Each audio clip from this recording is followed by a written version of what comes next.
Bonjour tout le monde, j'espère que vous allez bien. Je suis ravie de vous retrouver aujourd'hui pour discuter nouveautés maquillage. Je vais enfin vous donner mon avis sur pas mal de nouveautés que j'ai testées ces derniers temps. Je vais vous parler de la nouvelle base de chez Dior qui est la Face and Body Primer. Je vais vous parler de nouveautés de chez Marc Jacobs. Je vais vous donner mon avis définitif sur le fond de teint Beauty Blender.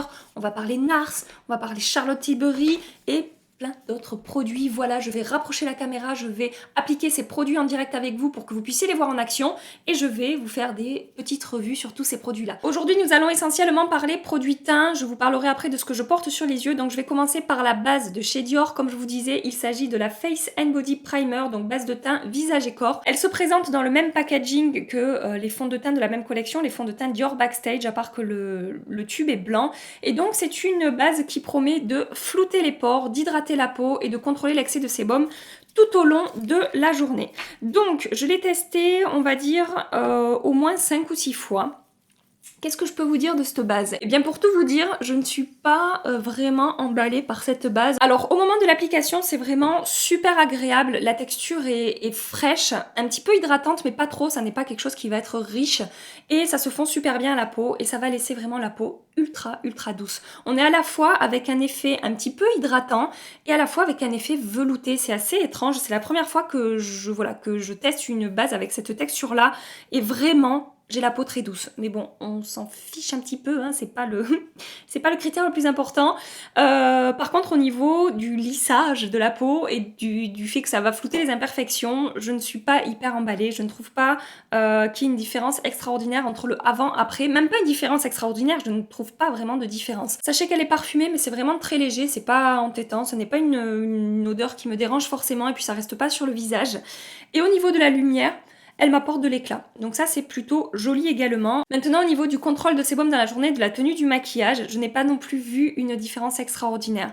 Il y a une petite différence, c'est peut-être un petit peu mieux quand j'applique cette base, mais franchement, j'ai des bases beaucoup plus efficaces pour ça, comme par exemple la Origins, c'est la Original Skin que j'adore.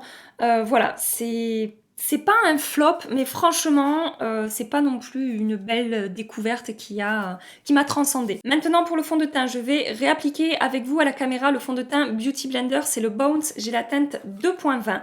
Donc j'ai continué à... Je vous montre, hein.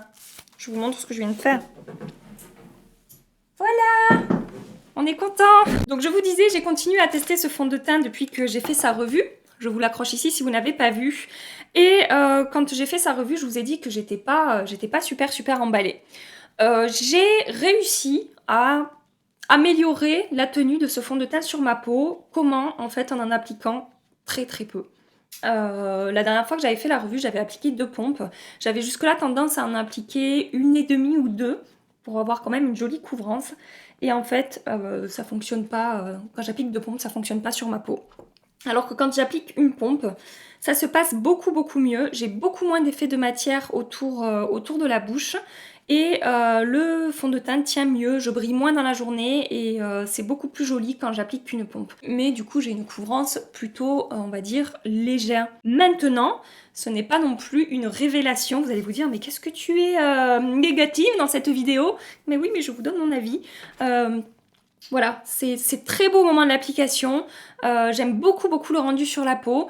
Mais au niveau de l'évolution, même si ça se passe beaucoup mieux quand j'applique qu'une seule pompe, ça s'efface quand même pas mal sur mon menton et je brille quand même un peu plus qu'avec mon fond de teint de chez Makeup Forever. Comme anti-cerne, je vais appliquer un produit que je n'ai jamais appliqué avec vous à la caméra. Il s'agit de l'anti-cerne Power Fabric de chez Armani que j'ai en teinte 02, il me semble. Oui, c'est la teinte 2. Donc, je vous en ai parlé dans ma dernière vidéo haul de ce produit et je vous ai dit que j'étais plutôt contente. C'est pas l'anti-cerne de mes rêves, mais il a quand même, vous allez voir, un très beau rendu sur la peau. Il a vraiment un côté lissant quand on l'applique, qui est très agréable. Il est très fin. Si vous recherchez des anti-cernes avec un rendu vraiment imperceptible sur le contour des yeux, je vous le recommande parce qu'il a une texture qui se fond très bien à la peau et qui ne se voit pas. Il n'amplifie pas mes défauts de peau, il n'amplifie pas mes rides et mes ridules. Je vous dis, la même tendance à lisser. Il apporte de l'éclat, il se travaille très facilement. Le seul petit point, mais c'est vraiment un petit point négatif de ce produit, c'est que il va avoir tendance à filer un tout petit peu dans les plis au cours de la journée. Alors c'est vraiment un tout petit peu, j'insiste là-dessus. Comme je vous ai dit dans ma vidéo haul, j'ai qu'à juste retapoter une fois dans la journée là où j'ai mes 2 petites ridules ici et ça revient en place et après ça ne bouge plus. Donc c'est vraiment un petit point négatif. Si vous recherchez un anti-cerne avec une couvrance moyenne, donc qui soit pas trop épais ou trop couvrant, un rendu très naturel qui apporte de l'éclat, qui tient plutôt bien et qui est totalement imperceptible sur le contour des yeux, bah, je vous conseille le Power Fabric de chez Armani. Il est vraiment très réussi dans ce genre d'anti-cerne là. Pour réchauffer mon teint maintenant, je vais utiliser un bronzer de chez Tarte. Alors ça n'est pas la version lumineuse que je vous ai présentée jusque là. Là on est vraiment sur la version matte. Il s'agit du Amazonian Clay Matte Waterproof Bronzer. Et j'ai la teinte la plus claire en fait, qui est une teinte, comme vous pouvez le voir, qui est assez froide et qui va me permettre à la fois de sculpter mon teint, de sculpter mon visage et à la fois de réchauffer un petit peu. Parce que même s'il est froid, vous pouvez voir qu'il a quand même une teinte qui va réchauffer. Voilà. Qu'est-ce que je pense de ce bronzer? Eh bien écoutez, j'en suis très contente. Alors j'ai tendance en ce moment à utiliser le lumineux parce que bah, je suis à la recherche de ce genre de fini lumineux. Mais au niveau de la qualité, après c'est pareil, c'est-à-dire qu'il se travaille très facilement. Je n'ai pas poudré mon teint et il ne me fait aucune démarcation et ils se font plutôt bien à la peau. Donc c'est positif de ce côté-là aussi. Il a une très bonne tenue et vraiment j'en suis très contente. J'ai rien à déplorer de négatif par rapport à ce bronzer. Peut-être l'odeur qui est un petit peu forte, mais bon, c'est pas non plus catastrophique. J'ai des produits qui sont bien plus parfumés que ça, on en parle dans quelques instants. Pourquoi est-ce que je n'ai pas encore poudré mon teint? Parce que je voulais absolument vous parler de la nouvelle palette de chez NARS, qui est une palette teint avec 6 produits crème à l'intérieur. Il s'agit de la Endless Orgasm palette. Cette palette-là est vendue comme étant multi-usage. On va pouvoir l'utiliser sur les yeux, sur les joues et sur les lèvres. Sur les yeux, j'ai testé, ça ne tient absolument pas. Sur les lèvres, ça fait comme un petit peu... je vais en appliquer, je vais vous montrer. Ça fonctionne. Mais j'aime pas le rendu en fait. Je trouve que sur les lèvres, on a un rendu assez métallisé. Et je suis pas super fan. En fait, peut-être par-dessus un rouge à lèvres à tapoter au centre, ça sera joli. Là, j'ai appliqué cette teinte, vous voyez, qui est censée être nude, un petit peu pêche orangée. Et sur mes lèvres, je trouve que c'est pas super joli. Et sur les joues, vous allez vous dire, mais Gabi, t'as un problème aujourd'hui. Sur les joues, vous allez le voir en action. J'ai essayé de l'appliquer à l'éponge, ça ne fonctionne pas. Pas du tout. Genre je galère. J'ai mis un moment je sais pas, à le tester au pinceau. Pourtant j'aurais pu y penser plus tôt. Mais voilà, sachez qu'à l'éponge, personnellement, je n'ai pas trouvé l'application facile. J'ai trouvé que ça se fondait mal à la peau. Et du coup, le meilleur outil que j'ai trouvé pour appliquer cette palette, c'est un stippling brush. Donc là, c'est celui de Urban Decay, le F106. N'importe quel autre stippling brush fera l'affaire. Donc je chauffe la matière au doigt, je tapote avec mon doigt sur ma joue et ensuite je viens estomper avec le pinceau. Et donc, qu'est-ce que je pense de ce produit sur la joue? Comment vous dire? Je galère en fait. J'ai toujours pas réussi à apprivoiser cette palette. Je sais pas si c'est moi qui suis pas douée ou si c'est les produits qui se travaillent pas facilement, mais j'ai du mal. J'ai du mal à avoir un rendu uniforme, j'ai du mal à ne pas avoir de démarcation. Vous voyez là, je viens repasser avec mon éponge parce que je trouvais qu'il y avait des démarcations, du coup là ça va beaucoup mieux. Mais je vous avoue que je la trouve pas en fait facile à appliquer. Et deuxième chose négative par rapport à cette palette, c'est que là j'applique un blush qui est juste un petit peu lumineux, qui fait d'ailleurs blush et enlumineur à la fois, comme vous pouvez le voir, ça m'apporte beaucoup de lumière. Mais il y a d'autres teintes que je n'applique pas sur mes joues parce que c'est quand même assez pailleté.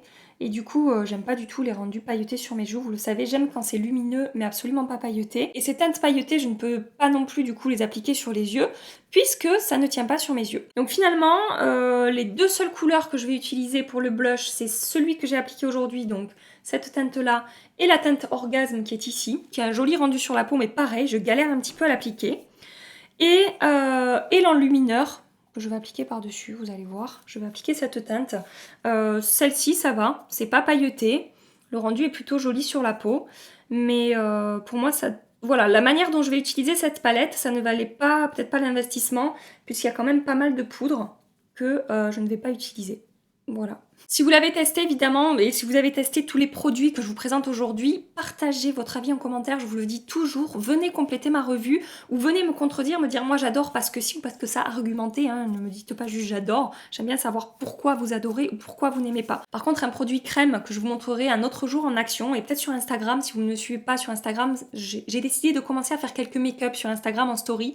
J'utiliserai ce produit de chez Charlotte Tilbury, il s'agit du Beauty Light Wand, attendez ça ne veut pas focuser, que j'ai en teinte Peach Gasm. Donc c'est un produit en fait qu'on va pouvoir utiliser également sur les yeux, sur les joues et sur les lèvres. Sur les yeux, c'est celui que j'ai appliqué aujourd'hui, ça ne tient pas. Ça fait 3 fois là depuis que j'ai commencé à filmer que je reviens de tapoter pour remettre le produit en place. Donc ça ne tient pas sur les yeux. Par contre sur les joues, c'est absolument magnifique. Je vais vous swatcher ça tout de suite, je vous le mets ici. Pareil, j'ai eu du mal à trouver comment appliquer ce produit. Je l'ai appliqué au début à l'éponge et en fait à l'éponge ça ne fonctionne pas. Ça absorbe le produit et ça disparaît. Par contre au pinceau, toujours pareil, avec le stippling brush, c'est super beau. Ça a un effet vraiment glossy, un petit peu mouillé. Il n'y a absolument pas de paillettes et le rendu est absolument magnifique. Rapidement hors caméra, maintenant que j'ai appliqué mes produits crème, je vais poudrer ma zone T avec ma poudre Velvetizer de chez Urban Decay. Je vais maintenant vous parler de la nouvelle poudre de chez Marc Jacobs. Il s'agit de la poudre Accomplice que j'ai en teinte 50 ingénue. Donc celle-là, c'est pareil. J'ai vraiment eu du mal à me faire un avis sur ce produit en fait. Pourquoi? Parce qu'en fait, c'est une poudre. Alors, je vous montre rapidement le packaging. Je vous avais montré déjà dans mon haul. On a un pinceau qui est glissé dans le couvercle là. Donc ça, c'est vraiment super pratique. J'ai eu du mal à me faire un avis. Pourquoi? Parce qu'en fait, sur la peau, le rendu est vraiment très joli. Elle a tendance effectivement à lisser un petit peu, à flouter un petit peu la peau et les imperfections. C'est très léger, c'est pas quelque chose qui va vous camoufler vos imperfections, mais elle a un très joli rendu sur la peau. Elle apporte vraiment de l'éclat tout en contrôlant mon excès de sébum. Je peux l'appliquer sur tout mon visage sans aucun problème, je ne brillerai pas plus que d'habitude avec cette poudre. Donc ça, c'est vraiment cool. Elle a vraiment une jolie lumière, vraiment, elle m'apporte de l'éclat au teint, elle est totalement imperceptible, elle se fond très bien à la peau, j'aime beaucoup le rendu. Le seul point négatif pour moi par rapport à cette poudre, c'est qu'il va y avoir très peu, mais il va y en avoir des toutes petites particules de lumière et j'ai remarqué quand je suis à la lumière du jour, au soleil, que j'en vois quelques-unes sur mon visage. C'est très léger, c'est pas un produit vraiment pailleté, mais voilà, j'ai eu 1, 2 ou 3 paillettes sur le visage quand j'utilise cette poudre. Mais à côté de ça, le rendu est super beau sur la peau. Donc je l'utilise parce que c'est tellement infime en soi que ça, voilà, c'est pas rédhibitoire pour moi. Elle serait plus pailletée que ça serait bien plus compliqué. Je l'aime, mais c'est pas du 100%. Je vais maintenant passer au spray fixant. Je vais vous parler aujourd'hui du nouveau spray fixant de chez Huda Beauty. Il s'agit du Resting Boss Face, qui est un spray fixant qui se présente sous forme d'aérosol. Donc en fait, on a une pompe là. Voilà, ça se passe comme ça. C'est un spray fixant qui est censé avoir un fini totalement mat, ultra mat même ils disent, et qui va vraiment fixer le maquillage, prolonger la tenue du maquillage. Ils disent même que c'est un spray qui va rendre le maquillage waterproof. Je ne vous recommande pas ce spray fixant pour plusieurs raisons. Tout d'abord, le parfum, mais là c'est vraiment trop, c'est pas possible. Ça reste dans la chambre quand je me maquille là dans mon studio, ça reste sur la peau toute la journée. C'est la même odeur que le fond de teint, mais genre là c'est trop, c'est vraiment trop. Deuxièmement, ça sent énormément l'alcool quand on l'applique. D'ailleurs, je crois que c'est le premier ingrédient, l'alcool. J'ai plus l'emballage avec moi, mais il me semble que c'est ça, parfum et alcool, les 2 premiers ingrédients, quelque chose comme ça. Je vais quand même l'appliquer. Ah oui, alors ils disent qu'il faut éviter de l'appliquer sur les paupières. C'est un petit peu compliqué hein, quand on veut fixer son maquillage. Je vais arrêter de parler, sinon je vais m'empoisonner.